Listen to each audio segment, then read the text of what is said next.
আমার আল্লাহ এত দয়াবান, আমার আল্লাহ এত মেহেরবান, পাহাড় পরিমাণ সমুদ্রের ফেনা পরিমাণ গুনাহ কইরাও যদি তুমি আমার মাওলার কাছে চাও, আল্লাহর কাছে যদি তুমি শর্মিন্দা হইয়া যাও, গুনার প্রতি লজ্জিত হইয়া আমার মাওলার কাছে যদি তুমি তাকাইয়া চাও, আমার মাওলার দিকে যদি তুমি রুজু হইয়া যাও, নবী বলে সাহাবীরে আমার আল্লাহ তোমার চোখের পানি গাল মুবারকে আসার আগে আগে আল্লাহ তাআলা তোমাকে মাফ করে দিবে। ওই সাহাবী নবীর কথা শুনে আশ্চর্য হয়ে গেছে, আবার চোখের পানি ফেলে কান্না করে আল্লাহকে ডাক দে, মালিক কোনদিনও আপনাকে চিনতে পারি নাই, মালিক গো আপনি এত দয়াবান, আমি আমার পিছনের নাফরমানির দিকে তাকাইলে দেখি গুনাহ ছাড়া কোনো আমার কাজ নাই, নাফরমানি ছাড়া কোনো কাজ নাই, চতুর্দিক দিয়ে শুধু গুনাহ আর গুনাহ, চতুর্দিক দিয়ে শুধু নাফরমানি। ও আল্লাহ সমস্ত নাফরমানি গুলা মাথার বোঝা বানাইয়া মালিক আমি তোমার কাছে তওবা করেছি, আমার এত বড় নাফরমানি গুলো তুমি মাফ করে দিছো, মাওলা তোমার মতো দয়াবান আর কেউ হতে পারে না।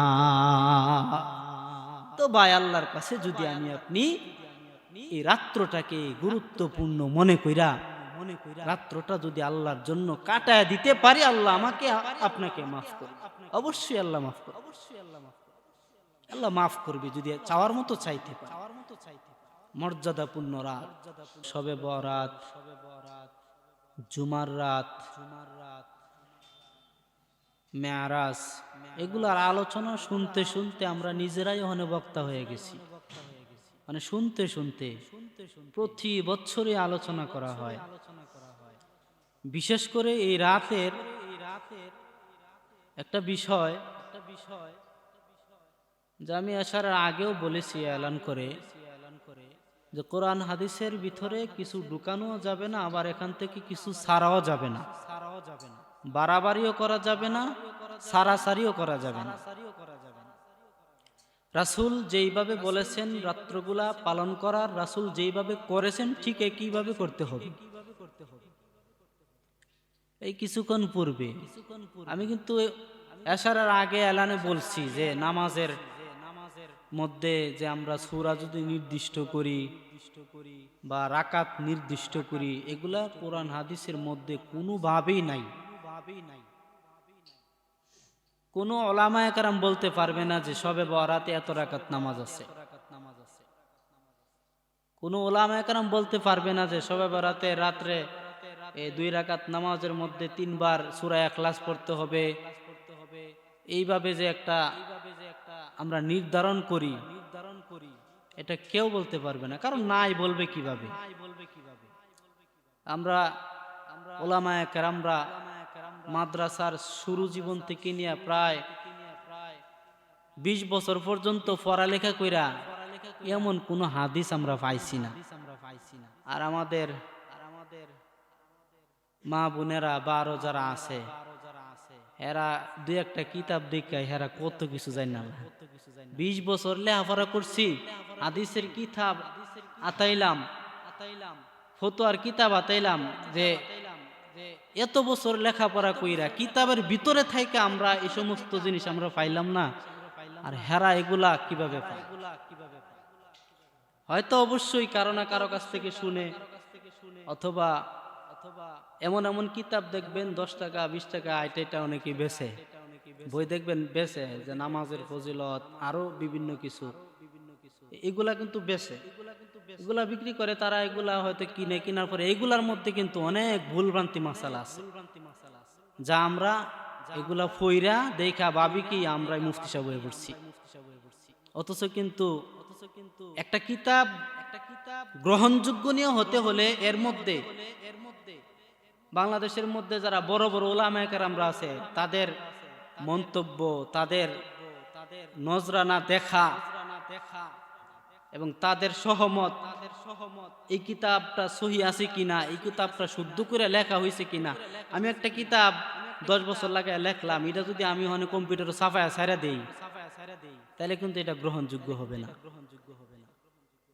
কিতাবের শুরুতেই থাকতে হবে আমার নিজস্ব মন্তব্য, তারপরে আমি কার কার কাছে গেছি লেখাগুলা কিতাবটা লইয়া, কোন বড় বাংলাদেশের মধ্যে যারা বড় আল্লাহওয়ালা, যারা ইলমে দিন সম্পর্কে জ্ঞানী, কার কার কাছে গেছি, প্রত্যেকের সাইন, প্রত্যেকের মন্তব্য আমার কিতাবের শুরুতে থাকবে। যদি সহি হয় তারা বলবে যে এটা আলহামদুলিল্লাহ চলছে, হইবে, বা এ থেকে আপনারা ফায়দা গ্রহণ করতে পারেন, মন্তব্য করবি। কিন্তু দেখেন আপনি 10 টাকাতে একটা কিতাব নিলেন, আপনি শুরুতে পড়া দেখবেন কিতাবের যে লেখছে জীবনী কি, তার জীবনীটা পড়বেন আছে কিনা, দেখবেন জীবনী নাই কিতাবে। এই কিতাব থেকে আমরা বিভিন্ন ভুল ভ্রান্তি মাসালা গ্রহণ করি, এগুলা নিতান্ত ভুল, সহি না। আমরাও ভুল করি না, বরং আমাদেরকে ভুলের পথে ফালায়। এজন্য সহিগুলা, শুদ্ধগুলা উলামায়ে কেরামদের কাছ থেকে জেনে নেওয়া, এগুলা জেনে নেওয়া। তো সবে বরাত সম্পর্কে আমি আগেও বলেছি, আবারও আমি বলে দেই, রাকাত কোনো রকমের নির্ধারণ নাই, কত রাকাত পড়তে হবে। আল্লাহ বলেন ওয়াকুমু লাইলাহা ওয়াসুমু নাহারাহা ওয়াসুমু ইয়াউমাহা। আল্লাহ রাসূল সাল্লাল্লাহু আলাইহি সাল্লাম বলেন এই রাত্রে ইবাদত করো। আর ইবাদত বলতে নামাজ পড়ো, তাসবিহ পড়ো, জিকির করো, কোরআন তেলাওয়াত করো, কান্নাকাটি করো, তাহাজ্জুদ পড়ো, তোমার যা মনে চায় রাত্রটা তুমি ইবাদতে কাটাও। কবর জিয়ারত করা, রাত্রটা ইবাদতে কাটায়, পরের দিন রোজা রাখা। আমরা তো অনেকেই জানি না পরের দিন রোজা রাখলে কি সওয়াব। হাদিসের মধ্যে অবশ্যই আছে ঈমান ও ইহতিসাব, ঈমান এবং ঈমানের সাথে নেকির আশার সাথে রোজা রাখলে আল্লাহ রাব্বুল আলামিন 1 বছর নফল ইবাদতের সওয়াব আল্লাহ দিয়ে দেয়। সুবহানাল্লাহ। ফজিলতের দিক দিয়ে হাদিসটা কিন্তু অনেক কিছু। এই হাদিসের বিশারদ যারা আছেন তারা বলছে যে ফজিলতপূর্ণ হাদিসগুলা, যেগুলা মানে ফজিলতপূর্ণ হাদিস, ফজিলতের দিক দিয়ে আমরা মনে করি যে এগুলা মুনাসাব মানা, তাহলে এগুলা মানতে হবে, কিন্তু এই হাদিসটা সহি না। হাদিসটা কিন্তু সহি না। আমি এখন যে হাদিসটা বললাম, ঈমানের সাথে ইহতিসাবের সাথে যে ব্যক্তি শাবানের 15 তারিখ রোজা রাখবে, আল্লাহ তাআলা তাকে 1 বছর নফল ইবাদতের সওয়াব দেয়া দিবে। সুবহানাল্লাহ। হাদিসটা কিন্তু সহি না। এখানে কোন কারণে সহি না? 1 বছর যে নির্ধারণ করেছে এই কারণে, 1 বছর যে নির্ধারণ করেছে এই কারণে। রোজা রাখলে অবশ্যই আল্লাহ পাক সওয়াব দিবে, তবে আল্লাহর কাছে কি সওয়াবের কম যে 1 বছরের? আল্লাহ তো সারা জীবনে সওয়াবও দিতে পারে, নির্ধারণ না। হাদিসের মুফাসসিরিনে কেরাম বা হাদিসের ব্যাখ্যাগণ তারা বলেন হাদিসটাকে মানা যাবে, তবে 1 বছর নির্ধারণ করা যাবে না। এগুলো কিন্তু আমরা জানি না, আমরা অটোমেটিক বলতেছি। আল্লাহ রাসূল সাল্লাল্লাহু আলাইহি সাল্লাম বলেন আমার উপর যে হাদিস দ্বারা, কোনো কথার দ্বারা আমার দিকে মিথ্যা, আমার দিকে সম্বোধন করে মিথ্যা বলে, সে যেন জাহান্নামের মধ্যে তার স্থান বানায় নিল। নাউজুবিল্লাহ। আর আমি হঠাৎ করে কথায় কথায় বলি হাদিসে আছে, রাসূল বলেছে, অথচ দেখবেন খুঁজা দেখবেন হাদিসও নাই, রাসূল এই কথা বলে নাই, কিন্তু মিথ্যা, কিন্তু আল্লাহ রাসূলের নামে বলে গেছি। নাউজুবিল্লাহ। এই কারণে আমরা সাধারণ মানুষ উলামায়ে কেরামদের কাছ থেকে কুরআন হাদিসের ব্যাপারে খুব সাবধানতার সাথে কথা বলা এবং যাই না আমল করা, এটা অবশ্যই আমাদের কর্তব্য। না হয় দেখবেন সওয়াবের নিয়তে করতেছি, না যাই না করতেছি, হয়ে যাইতেছে আমার গুনাহ। এগুলো যাই না করা, অবশ্যই জেনে জেনে করা। তো যাই হোক, আল্লাহ রাব্বুল আলামিন এই রাত্রটাকে আমাদেরকে একটা গুরুত্বপূর্ণ রাত, লাইলাতুল মুবারাকা, লাইলাতুর রহমা, লাইলাতুল মাগফিরা, আল্লাহ রব্বুল আলামিন এই রাত্রে ক্ষমার রাত্রি বানাইছে, ফজিলতপূর্ণ রাত্রি বানাইছে, লাইলাতুল বারাআ। এই রাত্রের মহত্ব, গুরুত্ব অনেক অনেক লম্বা আলোচনা। এ রাত্রে আল্লাহ তাআলা দোয়া কবুল হয়, দোয়া কবুল করে আল্লাহ তাআলা। বান্দা শুধু গুনার দিকে একটু অনুতপ্ত হইয়া আল্লাহর কাছে একটু চাইলে আল্লাহ কবুল করে নেয়। সুবহানাল্লাহ, একটু চাইলে আল্লাহ কবুল করে। বান্দা কিন্তু আল্লাহর কাছে চাইতে হবে, চাওয়ার মতো চাইতে হবে। আম্মা জান আয়েশা সিদ্দিকা রাদিয়াল্লাহু তাআলা আনহা, আল্লাহ রাসূল সাল্লাল্লাহু আলাইহি সাল্লাম রাত্রিবেলায় মসজিদে নববী থেকে আম্মা জান আয়েশা সিদ্দিকা রাদিয়াল্লাহু তাআলা আনহার কামরায় আসলেন। আয়েশা কাপড়টা খুললেন, পাঞ্জাবিটা খোলার পরে কিছুক্ষণ পরে আবার পরিধান করছে, কইরা রাত্রিবেলা বাইরে গেছে। আম্মা জান আয়েশা সিদ্দিকা রাদিয়াল্লাহু তাআলা আনহা বলতে পারে না কই গেল নবী। উনি মনে মনে ভাবতেছে মনে হয় অন্য কোনো স্ত্রীর কামরায় গেছে। উনিও লুকোচুরি কইরা বাইর হইছে। বাহির হইয়া তাকায়া দেখে আল্লাহ রাসূল জান্নাতুল বাকিতে কবর জিয়ারত করতেছে। সুবহানাল্লাহ। আম্মা জান আয়েশা সিদ্দিকা রাদিয়াল্লাহু তাআলা আনহা বলেন, ইয়া রাসূলুল্লাহ, আমি তো এমন এমন ভাবছি। রাসূল বলেন, আল্লাহ এবং আল্লাহর রাসূল তোমার প্রতি কোনোদিন অবিচার জুলুম করবে না, বরং আজকে কি রাত্র এটা তুমি জানো? ক্বালা রাসূলুল্লাহি সাল্লাল্লাহু আলাইহি ওয়াসাল্লাম, ইয়ানজিলু লাইলাতান নিসফি মিন শাবান ইলাস সামাঈদ দুনিয়া ফায়াগফিরু লা আকসারা মিন আদাদি শা'রি গানামি কালব। আল্লাহ রাসূল সাল্লাল্লাহু আলাইহি সাল্লাম বলে, হে আয়েশা, জানো নি এই রাত্রটা কি? নবী বলেন, ইয়ানজিলু ইন্নাল্লাহ তাআলা ইয়ানজিলু লাইলাতান নিসফি মিন শাবান। এই রাত্রটা হলো শাবানের অর্ধরাত্রি, শাবানের 14 তারিখের দিন গিয়া রাত্রি। এই রাত্রিতে ইয়ানজিলু আল্লাহ তাআলা অবতরণ করেন ইলাস সামাঈদ দুনিয়া, দুনিয়ার আসমানে। অর্থাৎ আমরা উপরে তাকাইয়া যে আসমানটা দেখি, যে আকাশটা দেখি, এই আকাশে আল্লাহ তাআলা অবতরণ করে ফায়াগফিরু লা আকসারা মিন আদাদি শা'রি গানামি কালব। আল্লাহর নবী বলে, আয়েশা রে, ওই কালব গোত্রের বিরাট একটা ছাগল, ওই ছাগলের গায়ে যত পশম আছে এই পশমের চাইতেও বেশি পরিমাণ গুনাহগার নাফরমান বান্দাদেরকে আল্লাহ তাআলা এ রাত্রিতে মাফ করিয়া দেয়। সুবহানাল্লাহ, আল্লাহ তাআলা এ রাত্রিতে মাফ করে দেয়। তার মানে কি বুঝলাম? আল্লাহর কাছে এই রাত্রিতে তওবা করলে, চাইলে আল্লাহ মাফ করবে। তওবা করে দেখো না, গুনাহ তোমার থাকবে না। তওবা করে দেখো না, গুনাহ তোমার থাকবে না। এ রাত্রিতে আমার আল্লাহ খুঁজে বান্দার বাহানা। তওবা করে দেখো না, গুনাহ তোমার থাকবে না।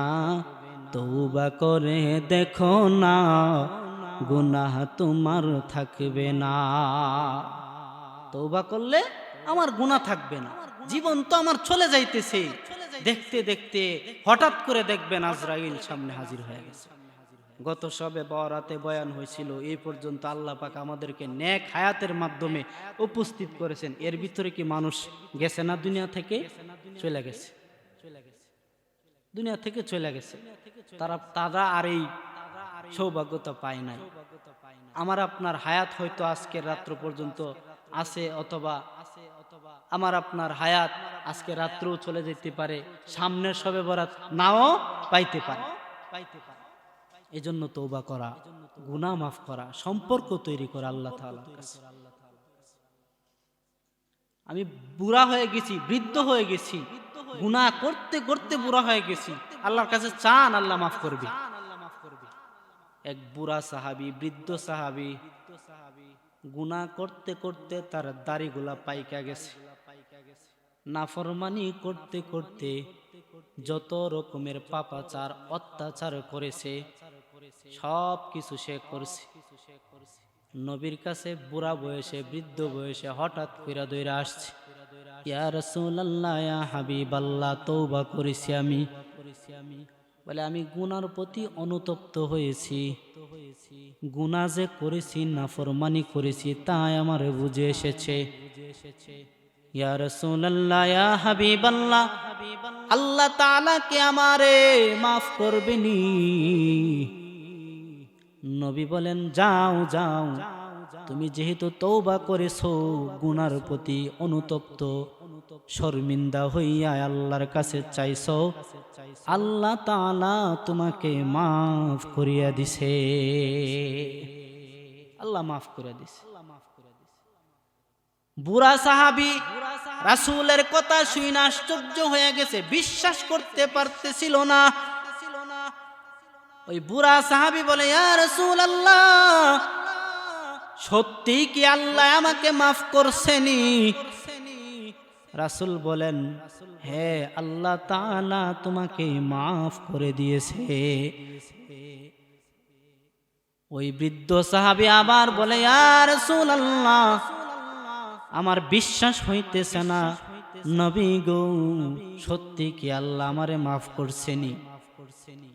আল্লাহ রাসূল বলে, সাহাবী রে, আমার আল্লাহ এত দয়াবান, আমার আল্লাহ এত মেহেরবান, পাহাড় পরিমাণ, সমুদ্রের ফেনা পরিমাণ গুনাহ কইরাও যদি তুমি আমার মাওলার কাছে চাও, আল্লাহর কাছে যদি তুমি শর্মিন্দা হইয়া যাও, গুনার প্রতি লজ্জিত হইয়া আমার মাওলার কাছে যদি তুমি তাকাইয়া চাও, আমার মাওলার দিকে যদি তুমি রুজু হইয়া যাও, নবী বলে, সাহাবী রে, আমার আল্লাহ তোমার চোখের পানি গাল মুবারকে আসার আগে আগে আল্লাহ তাআলা তোমাকে মাফ করে দিবে।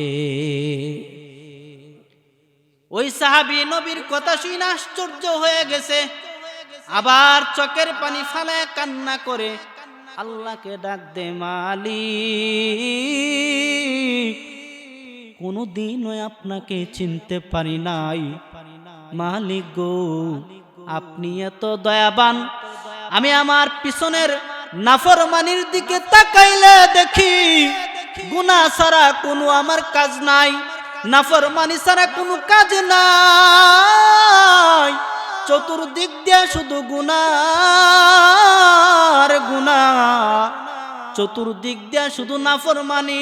ও আল্লাহ, সমস্ত নাফরমানি গুলা মাথার বোঝা বানাইয়া মালিক আমি তোমার কাছে তওবা করেছি, আমার এত বড় নাফরমানি গুলো তুমি মাফ করে দিছো। মাওলা, তোমার মতো দয়াবান আর কেউ হতে পারে না। তো ভাই, আল্লাহর কাছে যদি আমি আপনি এই রাত্রটাকে গুরুত্বপূর্ণ মনে কইরা রাত্রটা যদি আল্লাহর জন্য কাটায় দিতে পারি, আল্লাহ আমাকে আপনাকে মাফ করবে, অবশ্যই আল্লাহ মাফ করবে, আল্লাহ মাফ করবে যদি চাওয়ার মতো চাইতে পারে। মর্যাদাপূর্ণ রাত। ওয়ান আতা ইবনে ইয়াসার রাহমাতুল্লাহি আলাইহি, হযরত আতা ইবনে ইয়াসার রাহমাতুল্লাহি আলাইহি থেকে বর্ণিত, তিনি বলেন, মা মিন লাইলাতিন বাদা লাইলাতিল কদর, বলে রাত্রসমূহ, যত রাত্রসমূহ আছে, রাত্রসমূহের মধ্যে লাইলাতুল কদরের পরে, শবে কদরের পরে আফদলা মিন লাইলাতিন নিসফি মিন শাবান, শবে কদরের পরে সর্বশ্রেষ্ঠ রাত্র হইল শাবানের অর্ধরাত্রি। রাসূল বলেন, আতা ইবনে ইয়াসার রাদিয়াল্লাহু তাআলা আনহু থেকে বর্ণিত, উনি বলেন যে লাইলাতুল কদরের পরে মর্যাদাপূর্ণ রাত্রি হইল এই শবে বরাত, লাইলাতুল বারা, রাত্রটাকে গ্রহণ করা, গনিমত মনে করা। এ রাত্রিতে আপনি আল্লাহর কাছে যত কান্না করবেন আল্লাহ তত খুশি হয়। সুবহানাল্লাহ। এমনি তো আল্লাহ খুশি, আল্লাহকে একবার ডাক দিলে আল্লাহ 70 বার জবাব দিয়ে দেয়। সুবহানাল্লাহ। আরো যদি আমি আপনি আল্লাহর দিকে রুজু হইয়া গুনার দিকে শর্মিন্দা হইয়া কান্নাকাটি করি, ইবাদতে মগ্ন হই, আল্লাহ আরো বেশি খুশি হয়। আল্লাহ চাই বান্দার কাছে কিভাবে বান্দা আমারে ডাকবে, আমাকে চাইবে, আমার দিকে রুজু হবে। সুবহানাল্লাহ। এক আল্লাহর বান্দা, সে 30 বছর ধরে আল্লাহর জপে না, আল্লাহর কোনো নামই নেয় না, স্মরণই নেয় না। জিব্রাইল কয়, আল্লাহ তোমার এই বান্দা তোমারে ভুইলা গেছে, সম্পত্তি ফায়া তোমারে ভুইলা গেছে। মানে বান্দার ডাক আল্লাহর কাছে কতটা পছন্দ, এটা বোঝানোর জন্য এই ছোট্ট একটা ঘটনা। আল্লাহ রাব্বুল আলামিন বলেন, জিব্রাইল আমার বান্দা আমার ভুইলা গেছে। জিব্রাইল আলাইহিস সালাম বলে হ্যাঁ আল্লাহ তোমার বান্দা ভুইলা গেছে, 30 বছর ধরে তোমার ওখানে কোনো নাম নিছে না, তাহলে এই বান্দা সম্পত্তি লুবে ফইরা কেমন বলা বলছে। তখন আল্লাহ তাআলা জিব্রাইলকে অর্ডার দিছে, যাও এই বান্দার গাড়ের পিছনের গাড়ের একটা রক তুমি ছিঁড়া দাও গিয়া। সুবহানাল্লাহ বলেন। জিব্রাইল আলাইহিস সালাম আল্লাহর হুকুম ছুঁই না, যেই বান্দা 30 বছর ধরে আল্লাহকে স্মরণ করে না, তার পিছনের গাড়ের রকটা, একটা রক, সব না, একটা রক টাস করে ছিঁড়া দিছে। এই ছিঁড়া দেওয়ার সাথে সাথে সে চিল্লান মেরা একটা চিৎকার মেরা বলছে আল্লাহ করে ডাক দিছে। আল্লাহ সাথে সাথে জবাব দিয়ে দিছে, লাব্বাইক ইয়া আব্দি। সুবহানাল্লাহ। লাব্বাইক ইয়া আব্দি, হে আমার বান্দা আমি হাজির, কি লাগে তোমার কও। সুবহানাল্লাহ। 30 বছর ধরে এই বান্দা আল্লাহকে স্মরণ করে না, 30 বছর ধরে। জিব্রাইল আলাইহিস সালাম বলে, আল্লাহ 30 বছর পরে এই বান্দা এরপরও বিপদ ফিরা তোমারে ডাক দিছে, শুয়ে ফিরে না, বিপদ ফিরা গাড়ের রক ছিঁড়া দিছি, সে অসুস্থ হয়ে গেছে, আর তোমারে ডাক দিছে, সাথে সাথে জবাব দিয়া দিলা। আল্লাহ বলে, জিব্রাইল রে আমার বান্দা যে 30 বছর পরে আমি আল্লাহকে ডাক দিছে, আমার কাছে এত মধুর লাগছে, সে বিপদে ফিরে হোক আর শুয়ে ফিরে হোক, যে সময় হোক আমি আল্লাহকে ডাক দিছি, সুতরাং আমার এই বান্দার ডাকটাকে আমি আল্লাহ কবুল করে নিলাম। সুবহানাল্লাহ। ওই বান্দার 30 বছর পরে যদি একটা ডাক, এরপরও বিপদে পড়া, এরপরে কিভাবে মানে সে জ্ঞানে না, হঠাৎ করে আল্লাহকে ডাক দিছি, এই ডাক যদি আল্লাহ কবুল করে নিতে পারে, আমি আপনি আল্লাহ তাআলার এই গুরুত্বপূর্ণ রাতে যদি আমি আপনি আল্লাহকে বুঝা শুই না, এই আলোচনা শোনার পরে এত গভীর মনোযোগ দিয়ে শুই না, এরপরে যদি আল্লাহকে ডাক দিই, কি মনে করেন আল্লাহ শুনতো না আমার কথা? অবশ্যই অবশ্যই অবশ্যই। আল্লাহ তো প্রথম আকাশে বইয়েই রইছে আমার আপনার ডাক শোনার জন্য। সুবহানাল্লাহ। বইসাই রইছে আল্লাহ তাআলা। قال رسول الله صلى الله عليه وسلم إذا كانت ليلة النصف من شعبان, নবী বলেন শাবানের অর্ধরাত্রি যখন আসে, ইন্নাল্লাহ তাআলা ইয়ানজিলু ফিহা, এই রাত্রে আল্লাহ তাআলা অবতরণ করে ইলাস সামাঈদ দুনিয়া, বলে দুনিয়ার আসমানে আল্লাহ তাআলা অবতরণ করে। আল্লাহ দুনিয়ার আসমানে অবতরণ করিয়া লিগুরুবিশ শামসি, সূর্যটা অস্ত যাওয়ার পরে অর্থাৎ মাগরিবের সময় আল্লাহ তাআলা এই রাত্রিতে অবতরণ করে। অন্যান্য রাত্রিতে আল্লাহ তাআলা তাহাজ্জুদের সময় বান্দাদেরকে ডাকে। সবাই যখন নিজে ঘুমে থাকে, আমার আল্লাহ ওই তাহাজ্জুদের সময় বান্দাদেরকে অন্যান্য রাত্রিগুলোতে আহ্বান করে।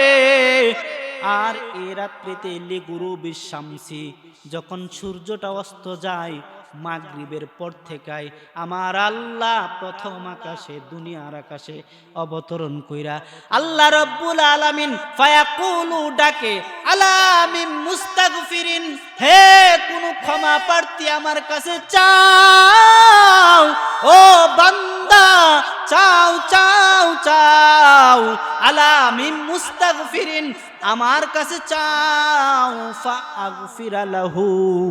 কে আসো গুনাহ করছো, নাফরমানি করছো, যত রকমের পাপাচার তোমার দ্বারা হয়েছে, নাফরমানি কইরা তুমি কোনো রাস্তা পাও না, আমার আল্লাহ ওই আসমানে আইসা ডাক দেয়, আলা মিন মুস্তাগফিরিন, বান্দা রে চা চায় আমার কাছে চা, ফাগফিরা লাহু, আমি আল্লাহ তুই যত গুনাহ করেছিস রে বান্দা, আমি আল্লাহ তোর সমস্ত গুনাহগুলো মাফ করে দিব।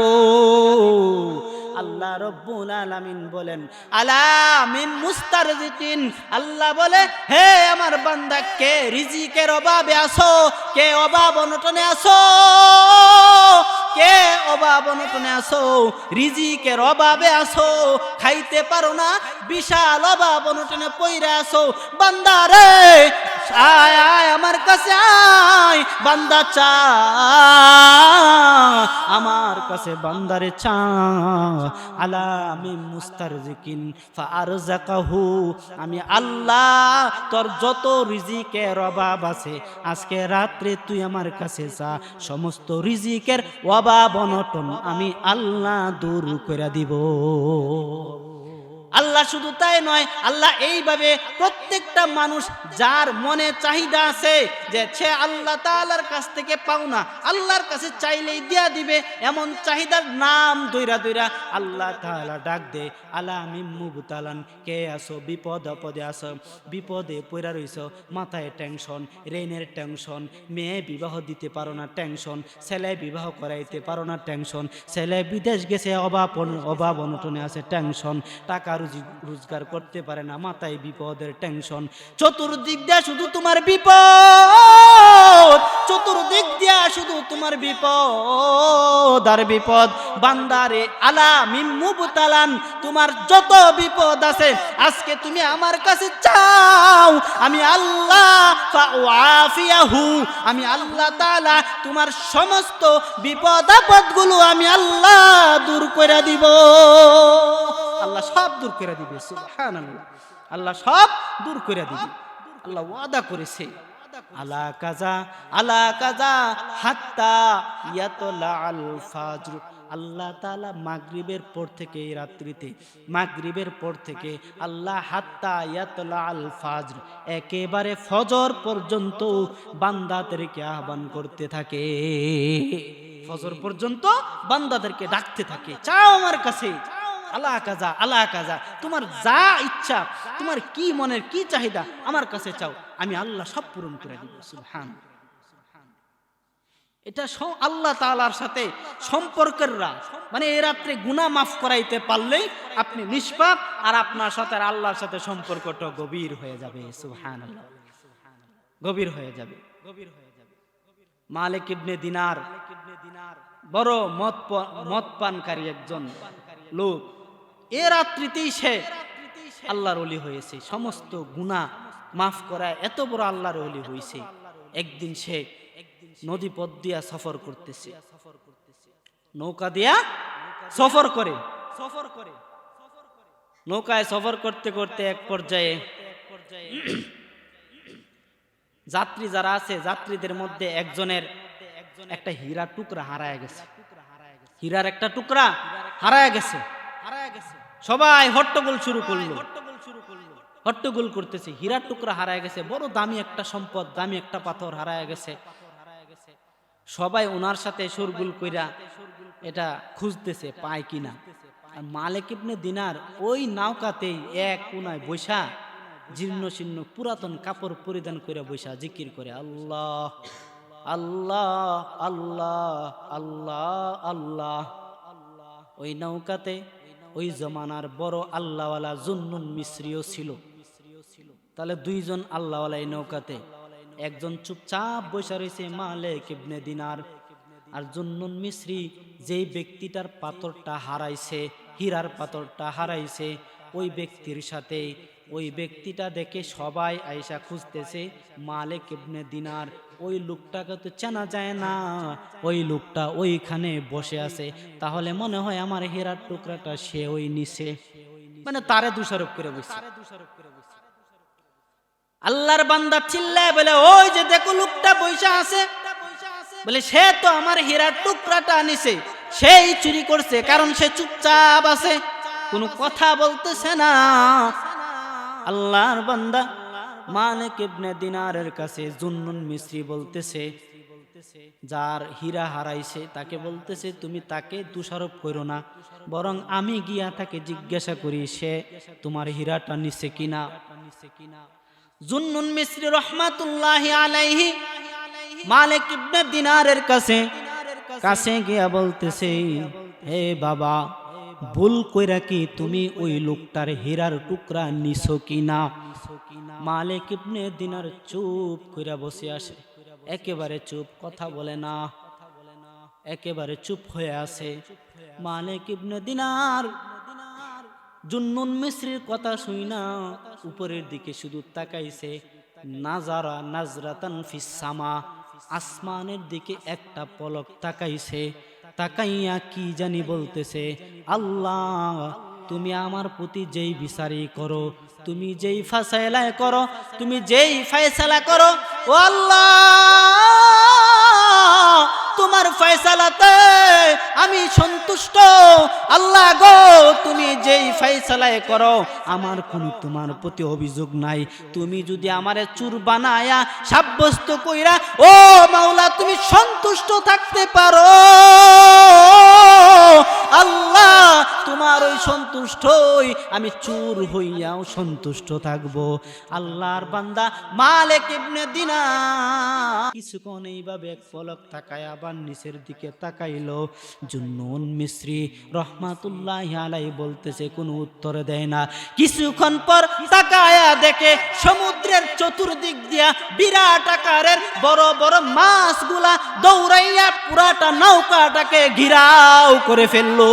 সুবহানাল্লাহ বলে, সমুদ্রের মধ্যে নৌকাটাকে ঘিরাও করে ফেললো। প্রত্যেকটা মাছের মুখে একটা করে হীরা, একটা করে হীরা, বলে দামি একটা করে হীরা। প্রত্যেকটা মাছ ওই নৌকার চতুর্পার্শ্বে ঘেরাও করে আছে। মালিক ইবনে দিনারের দিকে মাছগুলা রূপ করে আছে। মালিক ইবনে দিনার ওই একটা মাছের মুখ থেকে একটা হীরার টুকরা লইয়া জুন্নুন মিসরির হাতে দেয়, বলে হুজুর আমি চুরি করি নাই, কিন্তু ওই বান্দা যেহেতু আমারে দোষারোপ করেছে, হুজুর এই নেন, আল্লাহর পক্ষ থেকে আল্লাহর কুদরতি হীরার টুকরাটা আমার কাছে এসেছে, নেন এই হীরার টুকরাটা নিয়া ওই ব্যক্তিকে আপনি দিয়া দেন। সুবহানাল্লাহ, কত সম্পর্ক। আমার মনের কথা তার কাছে বলতাম রে, যদি দেখা তার পাইতাম রে। আমরা কার দেখা পেতে চাই? আওয়াজ করে বলি কার দেখা, আরো জোরে বলি আমরা কার দেখা পেতে চাই? আমরা আল্লাহর দেখা পেতে চাই। ও আল্লাহ, তুমি আমাদের সবাইকে আল্লাহ কবুল করে নাও। আল্লাহ আয়ার হামার রহমিন, আল্লাহ তুমি তাকায় দেখতেছো তোমার মায়ার বান্দারা এ রাত্রিটাকে গনিমত মনে করিয়া আল্লাহ তোমার সন্তুষ্টি অর্জনের জন্য বৈশায় আছে। আয় আল্লাহ নসিহত শুনতেছে, আল্লাহ রাত্রটা আয় আল্লাহ তোমার প্রেমে তোমার মগ্নে কাটা দিবে। আল্লাহ আয়ার হামার রহমিন, আল্লাহ সবাইকে আল্লাহ তুমি রাত্রে সকলের চাওয়াকে কবুল কইরা, আল্লাহ সকলের তওবাকে কবুল কইরা, আল্লাহ সকলকে আল্লাহ তোমার সম্পর্কের পাত্র বানায় নাও। সবাই বলে আমিন। আমার মনের কথা তার কাছে বলতাম রে, যদি দেখা তার পাইতাম রে। আমার মনের কথা তার কাছে বলতাম রে, যদি দেখা তার পাইতাম রে। আকাশেতে উঠে গো চন্দ্র, সঙ্গে নিয়া তারা, আকাশেতে উঠে গো চন্দ্র সঙ্গে নিয়া তারা আমার মনের মাঝে উঠে গো চন্দ্র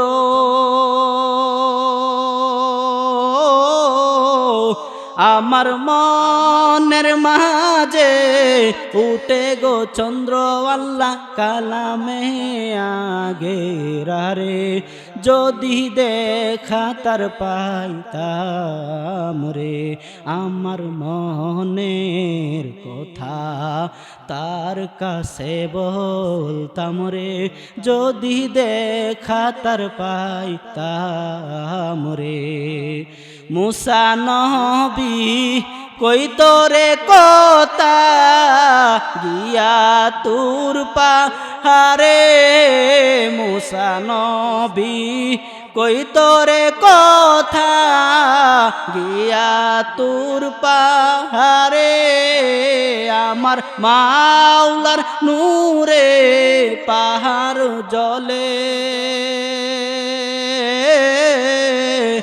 আমার মাওলার নূরে পাহাড় জ্বলে আল্লাহ নবী মুসা জ্বলে না রে যদি দেখা তার পাইতাম রে আমার মনের কথা তার কাছে বলতাম রে যদি দেখা তার পাইতাম রে ও মুসলমান আল্লাহর গোলাম ওই মালিক ইবনে দিনার হীরার টুকরাটা দিয়া নদীর মাঝখানে একেবারে নদীর মাঝখানে মালিক ইবনে দিনার হীরার টুকরা দিয়ে আস্তে করে নৌকা থেকে নাইমা ওই পানি দিয়া আল্লাহর ওলি মালিক ইবনে দিনার পার হইয়া যায় সুবহানাল্লাহ মালিক ইবনে দিনার পানি দিয়া নৌকা থেকে নাইমা পানি দিয়া হাইটা যায় আল্লাহর বান্দার জন্য আল্লাহ তাআলা ওই পানিটাকে আল্লাহ তাআলা মালিক ইবনে দিনারের জন্য আল্লাহ তাআলার কুদরতি রাস্তায় আল্লাহ বানায়া দিছে আল্লাহর কুদরতি রাস্তা বানায়া দিছে সুবহানাল্লাহ قال رسول الله صلى الله عليه وسلم لو كان لابن آدم حبة الشعير من اليقين আল্লাহ রাসূল সাল্লাল্লাহু আলাইহি সাল্লাম বলেন লাউ কানা লি ইবনি আদম কোন আদমের অন্তরে যদি হুব্বাতুশ শাইরি মিনাল ইয়াকিন আল্লাহর নবী বলেন জবের পরিমাণ জবের দানা পরিমাণ যদি একটু শস্য পরিমাণ ঈমান শস্য পরিমাণ ইয়াকিন যদি কোনো বান্দা কোন আদম সন্তানের অন্তরে থাকে আল্লাহর প্রতি যদি ভরসা থাকে তাওয়াক্কুল থাকে আইয়ামশি আলাল মা নবী বলেন ওই বান্দার জন্য ওই পানি আল্লাহর কুদরতি রাস্তা হয়ে যাবে পানি কোনোদিন তাকে ডুবাইবে না রাসূল বলেন আইয়ামশি আলাল মা বলে সে পানির উপর দিয়ে হাইটা যাবে কিন্তু পানি তাকে ডুবাইবে না সুবহানাল্লাহ বিন্দু পরিমাণ ইয়াকিন যদি থাকে আজকে আমার আপনার ইয়াকিন নাই আল্লাহর প্রতি রাসূলের প্রতি একটা আমলের প্রতি সে ইয়াকিন নাই এক মুরিদ ফির সাহেবের কাছে মুরিদ হইছে ফির সাহেবের বাড়ি হইছে নদীর পার মুরিদের বাড়ি হইছে ওই পার পীর সাহেবের সর্বপ্রথম সবক দিছে বিসমিল্লাহির রহমানির রহিম একটা সবক দিছে সবক পালন করতেছে পালন করে ওই পীরের বাড়িতে আসা যাওয়া করে হঠাৎ করে একদিন মুরিদে পীর সাহেবকে দাওয়াত দিছে হযরত আপনাকে আমার বাড়ি দাওয়াত দিলাম আমার দাওয়াত আপনি গ্রহণ করুন পীর সাহেব বলতেছে ইনশাআল্লাহ তোমার দাওয়াত গ্রহণ করলাম যেদিন দাওয়াত করলো সেদিন পীর আর মুরিদ উভয়জন বাড়ি থেকে বাইর হইছে নদীর কিনারে হাজির হইল নদীটা পার হবে কিন্তু নদী পার হবে কিভাবে নৌকা তো নাই পীর সাহেব বলে হে আমার মুরিদ হে আমার শাগরেদ কইতে তুমি কিভাবে আসো নৌকা কই তুমি তো নৌকা আনো নাই তোমার বাড়ি কিভাবে যাব, নদী কিভাবে পার হব। আল্লাহর বান্দা মুরিদ পীর সাহেবের কথা শুনে আশ্চর্য হয়ে গেল। আল্লাহর বান্দা মুরিদ বলতেছে, হুজুর আপনি এটা কি বলেন? বলে কেন, তুমি কিভাবে আসো? আল্লাহর বান্দা মুরিদ বলে, হুজুর আপনি যেদিন আমার বিসমিল্লাহর সবক দিয়েছেন, বিসমিল্লাহর প্রতি আমার এমন ভাবে ইয়াকিন হইছে, নদীর ওই পারে যখন আমার বাড়ি থেকে বাহির হই, বিসমিল্লাহ বইলা যখন আমি নদীতে পাড়া দেই, আমার আল্লাহ বিসমিল্লাহর প্রতি ইয়াকিন থাকার কারণে আমার আল্লাহ পুরাটা নদীর পানি আমার জন্য জান্নাতি রাস্তা হইয়া যায়, জান্নাতি রাস্তা হইয়া যায়। মুরিদ শুই না আশ্চর্য, বাবা রে, আমি হেরে বিসমিল্লাহর সবক দিলাম, হে এটার প্রতি ইয়াকিন হইয়া নদী পার হইয়া যায়, আর আমি কি করলাম? তাহলে মুরিদ থেকে পীর সাহেব থেকে মুরিদের আরো বেশি দাম বেড়ে গেছে। কোন কারণে? আমলের প্রতি ইয়াকিন থাকার কারণে, আমলের প্রতি ইয়াকিন থাকার কারণে। এজন্য এক একটা আমল করবো ইয়াকিন থাকতে হবে, পরিপূর্ণ আল্লাহ তাআলার ইখলাস থাকতে হবে, পরিপূর্ণ আল্লাহ তাআলার জন্য। বিন্দু পরিমাণ আমার দুনিয়াবি সামাজিক ভাবে পারিবারিক ভাবে কোনো প্রকারের কোনো চিন্তা আমলের ভিতরে ঢুকানো যাবে না। একটু সময় আল্লাহকে জপবো, একটু সময় আল্লাহরকে সেজদা করব, একটু সময় কোরআন তেলাওয়াত করব, কান্নাকাটি করব, মনটা শুধু আল্লাহর দিকে থাকতে হবে আর গুনার দিকে লজ্জিত থাকতে হবে। তাহলে আল্লাহ অবশ্যই আমাকে আপনাকে কবুল করবে। আর আমার আপনার মন যদি এদিক সেদিক থাকে, দোয়া করতেছি মন বাহিরে, কোন সময় দোয়া শেষ করাম, অনত ফরিয়াদ গুলা শেষ হইছে না, আটটু কয়েলই। তবে দিলটা লাগায় কইলে প্রত্যেকটা কথা আল্লাহ তাআলার কাছে খুব দামি হয়ে যায়, খুব দামি হয়ে যায় ভাই। এজন্য আল্লাহ রস্তে আজকের রাতটাকে খুব গনিমত মনে করবেন। পিছনে যা হয়েছে, যা এবার সব বাদ, সমস্ত গুনাহগুলোকে সামনে রাখা আল্লাহর কাছে হাজির হয়ে যাওয়া। এই জন্যই তো আল্লাহ তাআলা এই রাত্রগুলা উম্মতি মুহাম্মদীদেরকে বোনাস স্বরূপ দিয়েছেন। কোন কারণে দিছে? মর্যাদাপূর্ণ রাত এটা কোন কারণে দিল? ওয়াকাল আশ-শাফিঈ রাহিমাহুল্লাহু তাআলা, ইমাম শাফিঈ রাহমাতুল্লাহি আলাইহি বলেন, বালাগানা আন্না দুআ ইস্তাজাবু ফি খামসি লায়ালিন। ইমাম শাফিঈ বলেন, আমাদের কাছে সংবাদ এসেছে, আমরা জেনেছি, আন্না দুআ ইস্তাজাবু ফি খামসি লায়ালিন, 5টা রাত্র আছে যে রাত্রতে আল্লাহ তাআলা দোয়া কবুল করে। উনি বলেন 1 নম্বর রাত্রি লাইলাতুল জুমা, জুমার রাত, জুমার রাত্রে আল্লাহ তাআলা দোয়া কবুল করে। কিন্তু আমরা কয়জনে আছি যে জুমা যায় আয়, প্রতি সপ্তাহে 4টা 5টা জুমা যাইতেছে, কয়জন আছি জুমার রাত্রিগুলাতে আল্লাহর ইবাদত করি, আল্লাহর কাছে চাই? নাই।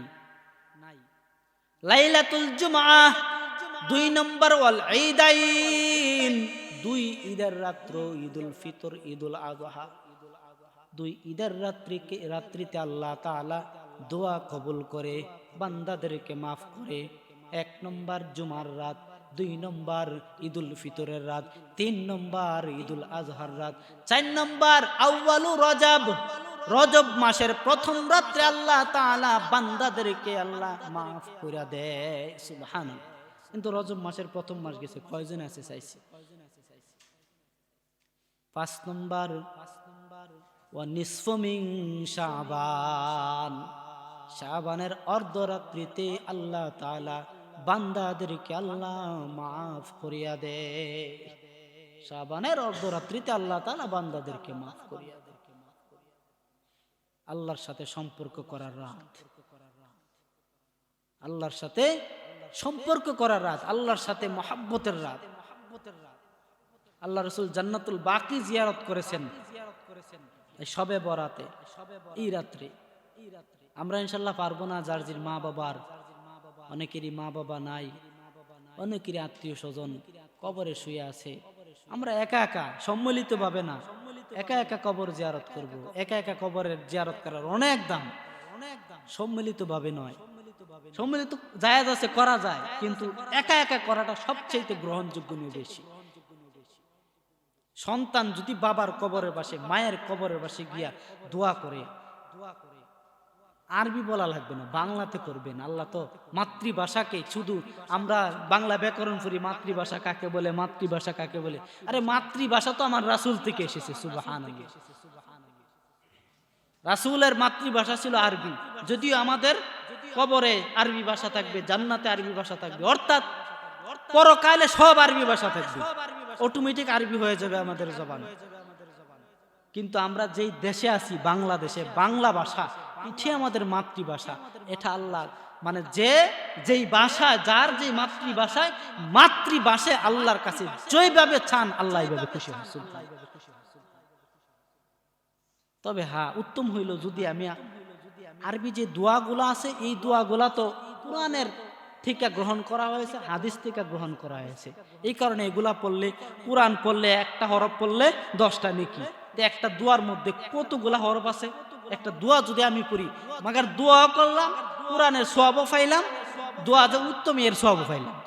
এই কারণে আরবিগুলাও করা, যারা যতটুকু পারি আরবি দোয়া করা আরবিতে, আর বাকি মাতৃভাষায় আমার মায়ের কবরের পাশে দাঁড়াইয়া আল্লাহ তাআলার কাছে যদি কান্না করি, ও আল্লাহ আমার আম্মার কবরটাকে জান্নাতের বাগিচা বানায় দাও, চোখের পানি ফালায়া যদি কান্না করি, সমস্ত ভুল বিয়াদবি যদি আমি ওই কবরের মধ্যে গিয়েও আমি আমার মা বাবার কাছে মাফ চাই।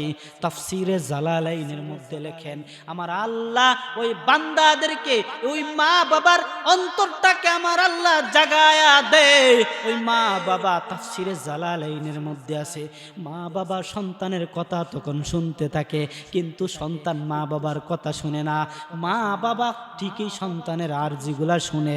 যদি আমি আপনি যদি ভুল করি, বেয়াদবি করি, কিন্তু মাফ চাইতে পারি নাই, আমার আল্লাহ এত সুযোগ সুবিধা, আমার আল্লাহ বান্দাদের জন্য এত মহৎ। ওই মা বাবা মারা গেছে, মাফ চাইতে পারি নাই, হঠাৎ করে আমার ভুল বুঝে আসলো, কিভাবে আমি মাফ চাইব? 3টা পদ্ধতি আছে ওই মা বাবার কাছ থেকে ক্ষমা নেওয়ার মৃত্যুর উপরে। আমার মা বাবা যদি কবরে থাকে, 1 নম্বর পদ্ধতি কবর জিয়ারত করা, কবরের সামনে গিয়ে পড়া, রব্বির হামহুমা কামা রব্বায়ানি সগীরা। এটা হলো 1 নম্বর। আমি যদি দোয়া করি, আমি আমার মা বাবার জন্য দোয়া করি, ওই দোয়ার মধ্যে যদি আমি আমার মা বাবার কাছে মাপ চাই, আমি আমার মা বাবার কাছে দোয়ার মধ্যে কবরে গিয়ে মাপ চাই, ও আমার আম্মা আব্বা মাফ করে দাও, ভুল করেছি, আল্লাহর কাছে ফরিয়াদ জানাই, আমার আল্লাহ রব্বুল আলামিন ওই মা বাবার অন্তরটা খুইলা দে। আমার আল্লাহ তাআলা ওই মা বাবার অন্তরে এমন একটা ইলহাম আল্লাহ তাআলা দিয়া দে, ওই মা বাবা কবর থেকে ওই সন্তানটাকে মাফ করে দে। সুবহানাল্লাহ। মা বাবা কবর থেকে সন্তানটাকে মাফ করে, এটা হলো 1 নম্বর পদ্ধতি। সুতরাং আজকে রাত্রে আমি আপনার যারা ভুল বেয়াদবি করেছি, মা বাবা দুনিয়াতে নাই, বিদায় নিয়েছে, কবরের পাশে হইলাও মা বাবার কাছে মাপ চাওয়া, কবর জিয়ারত করা। 2 নম্বর হইল দান সৎকা করা। আজকের রাতটা কিন্তু সৎকার জন্য খুব গুরুত্বপূর্ণ একটা রাত। একটা নেকি আমি আপনি আল্লাহর সন্তুষ্টির জন্য করব। আমার আল্লাহ রব্বুল আলামিন আলামিন মুস্তাগফিরিন এই ডাক যে আহ্বান যে করেছে, এই আহ্বানের সাথে ওই সৎকাকারীকেও আল্লাহ তাআলা কবুল করে নেবে। বিশেষ করে যদি আমি আপনি 2 নম্বর পদ্ধতি, মা বাবার নামে মাগফিরাত কামনায় যদি একটু সদকা করি, দান করি, গরিব মিসকিন অসহায় মসজিদ, মানে এইভাবে যেখানে যদি একটু দান করতে পারি, এই দানের বদৌলতে আল্লাহ তাআলা, তুমি যদি ভুল করে থাকো মা বাবার সাথে, আল্লাহ মাফ করে দিবে। সুবহানাল্লাহ, আল্লাহ মাফ করে দিবে। 3 নম্বর পিতামাতার আত্মীয়র সাথে সম্পর্ক রাখা। মা বাবা নাই, দুনিয়া থেকে বিদায় নিছে, এখন কি করার আছে, কিন্তু পিতামাতার আত্মীয় যারা আছে, চাচা আছে, মায়ের আত্মীয় যারা, বাবার আত্মীয় যারা, সকলের সাথে সম্পর্ক ঠিক রাখা। যদি আমি আপনি পিতামাতার আত্মীয়র সাথে যদি সম্পর্ক ঠিক রাখি, আল্লাহ একটা পুরস্কার হইলো সদকায়ে জারিয়ার সওয়াব আল্লাহ তাআলা দিয়া দিবে, আরেকটা পুরস্কার হইলো মা বাবার সাথে যদি ভুল করে থাকি আল্লাহ তাআলা মাফ করে দিবে। আর শুধু তাই নয়, আমার এই আমলগুলার কারণে যদি মা বাবা আল্লাহ না করুক যদি কোনো আযাবে গ্রেফতার হয়ে থাকে, আমার এই 3টা আমলের কারণে, 1 নম্বর কবর জিয়ারত করা, 2 নম্বর দান সদকা করা, 3 নম্বর আত্মীয়র সাথে সম্পর্ক রাখা, এই আমলগুলা করার কারণে মা বাবার কবরে যদি কোনো আযাব না থাকে, আল্লাহ না করুক, তাহলে আল্লাহ তাআলা এই আযাব মাফ করে দেয়। সুবহানাল্লাহ। এজন্য এই রাত্রিটা সদকার রাত, লাইলাতুস সাদকা, লাইলাতুল বারাআ, লাইলাতুল মাগফিরা, লাইলাতুর রাহমা, লাইলাতুত তাওবা, লাইলাতুদ দারাজা, লাইলাতুল মুবারাকা, কত নাম হাদিসের মধ্যে এই রাত্রি সম্পর্কে এসেছে। শুধু বরকত আর বরকত আর বরকত। এজন্য দুয়ার পরে আমল তো অবশ্যই করবেন, যে সময় পারেন সারা রাত্রির মধ্যে একবার হলো আমি আপনি কবর ইনশাআল্লাহ জিয়ারত করবেন, একা একা করবেন, কবর জিয়ারত করবেন। এটা বিরাট একটা রাত্রের আমল। আর সদকা করা। তো আজকের আলোচনার মধ্যে আমরা 2টা সারমর্ম আজকের রাত্রের এই ফজিলতের পাওয়ার জন্য, আজকের রাত্রে আল্লাহ তাআলার কাছে ক্ষমা পাওয়ার জন্য একটা কাজ হইল, পিছনে যত গুনাহ করেছি সব কিছুকে সামনে আইনা তওবা করা। এটা হচ্ছে একটা কাজ। অবশ্যই অবশ্যই তওবা করা, পিছনের সমস্ত গুনাহগুলোকে সামনে আইনা তওবা করা। 2 নম্বর হইল আজকে আমি আপনি তওবা কইরা আল্লাহ তাআলার কাছে তওবা কইরা গুনাহ মাফ করাইয়া। এখন বলতে পারেন হুজুর গুনাহ যে মাফ হইছে কেমনে বুঝাম?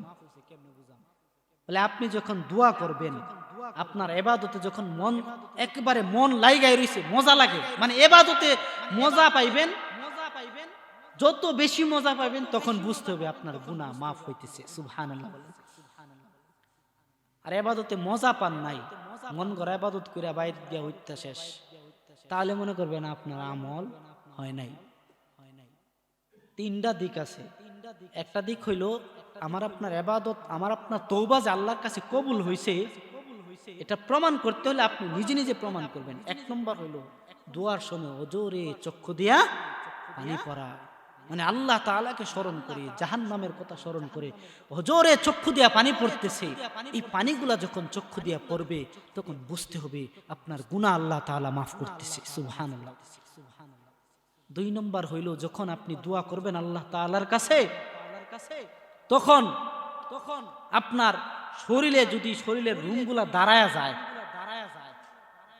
অনেক আল্লাহওয়ালা আছে দোয়া করার সময় শরীর কাঁপুনি সৃষ্টি হয়, শরীরে কম্পন সৃষ্টি হয়। এমনও আল্লাহওয়ালা আছে, আমাদের মধ্যে থাকলে থাকতে পারে কিন্তু কেউ জানি না। অনেক আল্লাহওয়ালা আছে। আরে ভাই, আল্লাহওয়ালা থাকার কারণেই তো আমরা টিকে আছি। না হয় যে পাপাচার আমাদের দেশে চলে, পাপাচারের কারণে আল্লাহ কোন দিন গজব দিয়া সব ধ্বংস করে দেয়। কিন্তু আল্লাহওয়ালাদের দোয়ার কারণে কত জায়গায় জায়গায় আছে রাত্রিবেলায় তাহাজ্জুদের সময় উঠা বান্দা দোয়া করে, আল্লাহ আল্লাহ গো তুমি এই দেশটাকে তোমার রহমতের দ্বারা টিকা রাখো। আমি আপনি হয়তো করি না, কিন্তু কত আল্লাহওয়ালারা আছে তাদের দুয়ার বরকতে আজকে দেশ টিকে আছে। না হয় কোন দিন আসমান তছনছ হয়ে যে পাপাচার, যে অত্যাচার, যে বেবিচার আমরা শুরু করছি, কোন দিন ধ্বংস করে দিত। এই জন্য আমরা জানি না যে এখানের মধ্যেও অনেকেই আছে আল্লাহওয়ালা, কান্নাকাটি করে নীরবে, কিন্তু আমরা জানি না। তাহলে দোয়া কবুল হইতে আমার আপনার গুনাহ মাফ হইতেছে কিনা, যে 1 নম্বর হইল চক্ষু দিয়া জোরে পানি পড়া। 2 নম্বর হইল শরীরে যদি রুম দাঁড়ায় যায়, কাঁপুনি সৃষ্টি হয়, তাহলে বুঝতে হবে অবশ্যই অবশ্যই আল্লাহ আপনাকে গুনাহ মাফ করতেছে। 3 নম্বর হলো আপনি যে ইবাদত করতেছেন, ইবাদতে শান্তি আর শান্তি, মজা লাগতেছে। কিরি আজকে যত জিকির করি এত ভালো লাগে কেন, খালি করতেই মনে চায়, কোরআন তেলাওয়াত করি এত ভালো লাগে কেন, নামাজ পড়তেছি এত ভালো লাগে কেন। এই অনুভবটা যখন আমার আপনার ভিতরে চলে আসবে তখন বুঝতে হবে আমার ইবাদত একের পর এক যে ইবাদত করার জন্য মনটা আগ্রহে, আমার মনটা আগ্রহে চলে গেছে, মনটা একেবারে ফাল ফাড়তেছে যে খালি ইবাদতই করতাম, তখন অবশ্যই বুঝতে হবে আল্লাহ তাআলা আমার আপনার তওবা, আমার আপনার গুনাহ মাফ করতেছে। সুবহানাল্লাহ। তা 2 নম্বর কাজ, 1 নম্বর তওবা করা, খাঁটি দিলে খালেস দিলে তওবা করা, আর 2 নম্বর কাজ আল্লাহ রসুলের এই তওবা করার পরে, গুনাহ মাফ করানোর পরে আল্লাহ তাআলার পরিপূর্ণ সুন্নতি তরিকায় চলা, পরিপূর্ণ সুন্নতি তরিকায় জিন্দেগি করা, পরিপূর্ণ সুন্নতি তরিকায় জিন্দেগি। এক বেদিন রাসূলকে প্রশ্ন করতে, 3টা প্রশ্ন করছে আয়েশা, বলতেছি ইয়া রাসূলুল্লাহ, আপনি যে বলেন যে আপনার ধর্ম গ্রহণ করার জন্য যে আরবের সবাই আপনার ধর্ম গ্রহণ করবে, এটা তো কোনোদিন সম্ভব না, এটা কি সত্যি সম্ভব? রাসূলকে প্রশ্ন করছে, একটা প্রশ্ন। 2 নম্বর প্রশ্ন করছে, ইয়া রাসূলুল্লাহ, আপনি যে বলেন, এটা কিন্তু ইহুদি বেদিন বলতেছে, আপনি যে বলেন যে সমস্ত আরববাসী, রোম এবং পারস্য, ওই যুগে সবচাইতে শক্তিশালী রাষ্ট্র ছিল রোম এবং পারস্য। রোম এবং পারস্য এই 2টা রাষ্ট্র সবচেয়ে বেশি শক্তিশালী ছিল। রাসূল ভবিষ্যৎবাণী বলেছিলেন যে এই রোম এবং পারস্য ইসলামের ছায়াতলে দীক্ষিত হবে। সুবহানাল্লাহ। এই বেদিন বলতেছে, আপনি যে বলেন রোম এবং পারস্য এটা আপনাদের পদতলে চলে আসবে, এটা কি সত্যি? 2 নম্বর প্রশ্ন। 3 নম্বর প্রশ্ন করছে, আপনি যে বলেন যে মৃত্যুর পরে আমার আপনার দেহ মাটির সাথে মিশে যাবে, এটা কি সত্যি? রাসূলুল্লাহ সাল্লাল্লাহু আলাইহি সাল্লাম বলতেছে, আল্লাহ তাআলা তোমাকে দীর্ঘ হায়াত দান করুন। একটা দোয়া করছে, আল্লাহ রাসূলের দোয়া কি বিফলে যাইব? দীর্ঘ হায়াত মানে হেরে আরো হায়াত দাও। আল্লাহ তো দোয়া কবুল করে লেছে, এরা হায়াত দিছে আল্লাহ তাআলা। তো দোয়া কবুল করে রাসূল বলতেছে, তোমাকে আল্লাহ তাআলা দীর্ঘ হায়াত দাও, যাতে তুমি জীবদ্দশাতেই দেখতে পারো যে আরবের যেই আরব, সমস্ত আরবটা যাতে ইসলামের ভিতরে চলে আসতেছে, এটা যাতে তুমি স্বচক্ষে দেখতে পারো। 2 নম্বর, এবং রোম এবং পারস্য ইসলামিক সৈন্য যারা আছে, সেনাবাহিনী যারা আছে, তারা রোম এবং পারস্যকে জয় করবে, এটাও যাতে তুমি দেখতে পারো। 3 নম্বর, আল্লাহ রাসূল সাল্লাল্লাহু আলাইহি সাল্লাম বলেন, মৃত্যুর পরে কিয়ামতের ময়দানে আমি তোমার হাত ধইরা, আজকে যেই কথাগুলো বলতেছো, কিয়ামতের ময়দানে তোমার হাত ধইরা আমি এই কথাগুলো স্মরণ করায় দিব। সুবহানাল্লাহ বলেন। বুঝে থাকলে বলেন, রাসূল যে বলেছে কিয়ামতের ময়দানে হাত ধরবে, তাহলে রাসূল কি কাফেরের হাত ধরবো? হ্যাঁ, রাসূল মুসলমানের, ইমানদারের, নিজস্ব উম্মতের হাত ধরবে। সুবহানাল্লাহ বলেন। তাহলে এতেই বুঝে, হ্যাঁ তো বুঝছে না, কিন্তু এতেই বোঝা গেছে যে সে অবশ্যই মুসলমান হবে। না হয় রাসূল হাত ধরবে কেমনে কিয়ামতের ময়দানে? রাসূলের কথা কখনো মিথ্যা হতে পারে না, সন্দেহ করা যাবে না রাসূলের কথা যে মিথ্যা। সে এইসব কথা শুনি না, আপনার কথা বিশ্বাস করি না, এটা কি আবুল তাবুল বলেন, এইসব বইলা সে বেদিন ইহুদি গেছে। কিছুদিন পরে সে হায়াত আছে, আল্লাহর রাসূলের দোয়ায় হায়াত পাইছে। কিছুদিন পরে দেখতেছে যে মক্কা বিজয় হইল।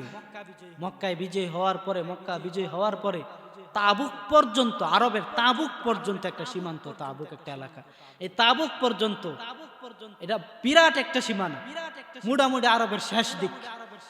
এই তাবুক পর্যন্ত সমস্ত মানুষ, কাফের বেদিন যারা আছে সব মুসলমান হয়ে গেছে। সুবহানাল্লাহ। তাহলে সে এটা দেখছে চোখের সামনে, আরব রাষ্ট্র তো সব মুসলমান হয়ে যেতেছে। 2 নম্বর প্রশ্ন করছিল যে রোম এবং পারস্য, বলে কাদিসিয়ার যুদ্ধের ময়দানে আল্লাহ রাসূল সাল্লাল্লাহু আলাইহি সাল্লাম, ইসলামের সেনাবাহিনী যারা আছে তারা পারস্যকে জয় করে নিছে। সুবহানাল্লাহ। ইসলামী সেনাবাহিনীরা পারস্যকে জয় করে নিছে। আরো কিছুদিন পরে ইয়ারমুকের যুদ্ধে রোম সাম্রাজ্যটাকেও ইসলামী সেনাবাহিনীরা জয় করে নিছে। তাহলে 2টা ঘটে গেছে কেনা? এখন হ্যাঁ তো টেনশনে পড়েছে, আয় হায় রে, 2টা তো ঘটে গেছে, তাহলে রাসূলের কথা আর মিথ্যা হতে পারে না। সে তাড়াতাড়ি হিজরত কইরা মদিনায় চলে গেল। বলে, ইয়া রাসূলুল্লাহ, ইয়া হাবিবাল্লাহ, আমি সব বিশ্বাস করেছি, আপনার 2 প্রশ্ন হয়ে গেছে, এখন আপনি আমারে মুসলমান বানায়া দেন, আর আমি গুনার দিকে থাকতে চাই না, আর আমি কালিমা ছাড়া থাকতে চাই না, আর আমি ঈমান হারা থাকতে চাই না। ইয়া রাসূলুল্লাহ, ইয়া হাবিবাল্লাহ, আপনি আমারে মুসলমান বানায়া দেন। মদিনায় যখন হিজরত করলো, যখন মসজিদে নববীতে ঢুকলো। ঢোকার পরে হযরত উমরে ফারুক রাদিয়াল্লাহু তাআলা আনহু ইস্তেকবাল করে ওই বান্দাটাকে হাতে ধরে আনে, আর সাহাবায়ে কেরামদেরকে বলতেছে, হে সাহাবী বন্ধুরা আমার, দেখো তাকায়া দেখো, ওই লোকটাকে তাকায়া দেখো।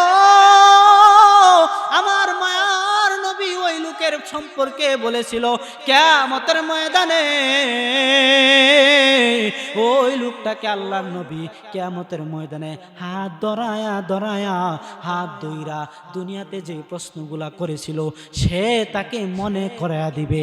দেখো দেখো ওই লোকটাকে তাকায়া দেখো।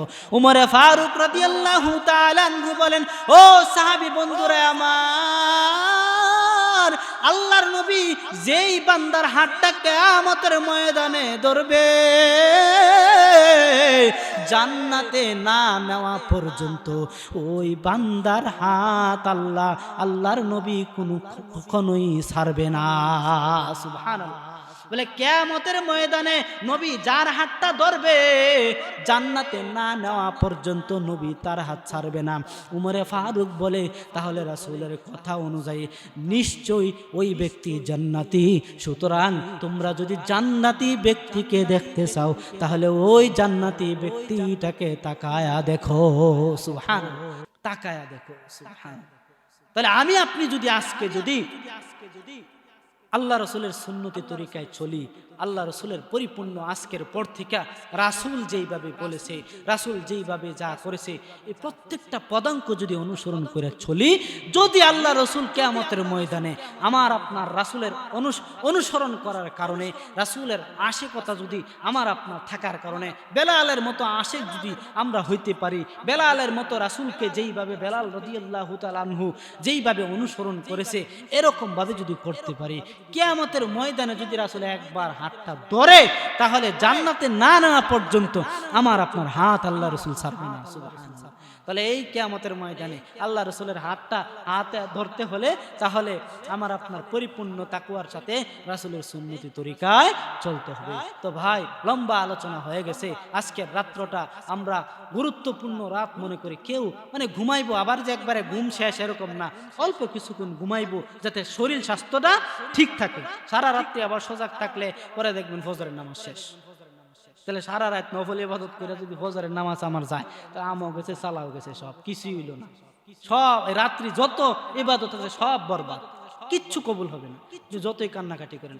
ফজরের নামাজ, এই যে আজকে এখানে যত মানুষগুলো আছে, এই মানুষগুলো যদি আমরা ফজরের নামাজে হাজির হইতে পারি ইনশাআল্লাহ, তাহলে বুঝবেন আপনার রাত্রের আমল অবশ্যই কবুল হয়েছে। আর ফজরের নামাজ সেই বান্দা হাজির হতে পারে নাই, তার আমল তো গেছেই, কবুল তো নাই। ওই এজন্য অল্প কিছুক্ষণ হইলেও একটু রেস্ট নিবেন, বিছানায় মাথাটা লাগায়। আল্লাহ রাসূল রেস্ট নিছে, একেবারে সারা রাত্রি জাগ্রত থাকার কথা রাসূল বলে নাই। ওয়াকুমু লাইলাহা ওয়াসুমু নাহারাহা। তাহলে আজকের রাত্রে ইবাদতে কাটাইয়া আগামী দিন রোজা রাখবেন। আগামী দিন রোজা রাখবে, একটাও রাখতে পারেন, যারা আজকে রাখছে আগামীকাল রাখবে। আগামীকালের রোজাটা হলো সবে বরাতের রাত্রির রোজা। ইনশাআল্লাহ আগামীকালকে রোজাটা আমরা সকলে ইনশাআল্লাহ রাখার চেষ্টা করব। আল্লাহ রব্বুল আলামিন আমাদের সকলকে উক্ত আলোচনার উপর আমল করার তৌফিক দান করুক। এখন আমরা একটু দোয়া করব ইনশাআল্লাহ।